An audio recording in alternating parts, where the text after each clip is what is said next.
वो हमार भाई हो, छोट भाई हो। हमार बेटी 14 सा तो अपन भतीजी के 14 सा बने। अरे पागल, वो हमार छोट भाई हो, हमार छोट भाई हो। हमार बेटी 14 सा तो बड़ा दोगला बा अपन भतीजे के नहीं 14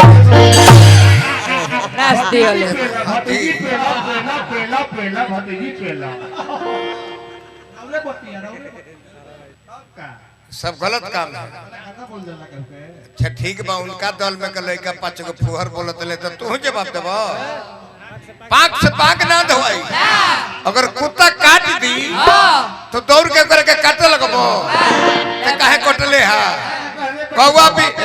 कौवा बिस्ता खदी तो तू हूं लगबो बिस्ता करे करते ही कि रुमाल से पानी से धो के पोंछ के भीग देबो।